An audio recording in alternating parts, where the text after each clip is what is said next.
Why I regretted my first home purchase when I was active duty Air Force. Stay tuned. Let me get into the details of what I'm trying to explain here. When I first moved here in 2016, I was an active duty staff sergeant in the United States Air Force.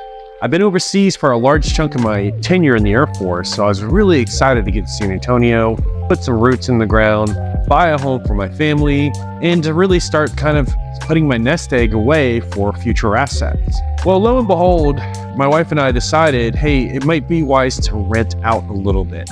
So what we ended up doing was getting an apartment. We made sure we were on the first floor. We made sure we were close to the cars. We got all the amenities we wanted in that apartment. And we stayed there for several months until nightmares started to happen.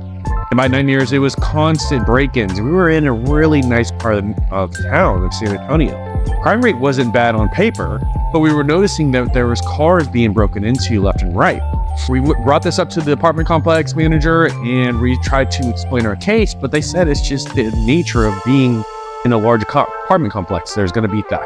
Another issue we had was the upstairs neighbor just constantly running up and down and making all sorts of noises, and they had a piano upstairs, a grand piano, it sounded like. So every morning around 7 o'clock, if I didn't wake up to an alarm, I was waking up to a piano, someone practicing on the piano. So this lasted for about 3.5 months before we decided enough is enough. We need to make a home purchase. Let's buy a home in a neighborhood where we know there's not, a lot of loud, crazy noises, something that's quiet, safe, and close to work. So what I want to bring this point to you is that a lot of families think it's good to rent for the first year. However, many times, often than not, especially in apartment complexes, we'll end up regretting staying in an apartment complex for over a year.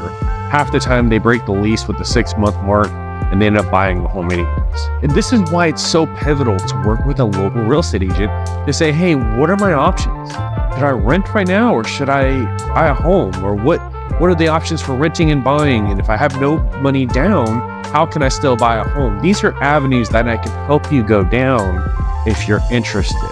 We ended up breaking our lease month 5, I think it was, and we had to pay, I think, around $3,000 just to get out of the lease early. We ended up buying a home, and lo and behold, looking back on it, I wish I could have saved that $3,000 and never rented the apartment to begin with. So for military families coming in, I know you want to know what areas of town you want to be in, what neighborhoods you want to work on, or where you want to, work next to, live next to. But this is the main reason you get a realtor. Say, hey, I'm coming to San Antonio, PCSing in Anthony. I'll be working at Lackland, or I'll be working at Randolph or Fort Sam, wherever it is, Camp Bullis. Tell me the base you're working at, and I'll tell you which neighborhoods or which communities or which parts of town will save you on less traffic, less city taxes, and we can get you the most affordable home in that area. So those are 3 things that could really save you a lot of time, energy, and money.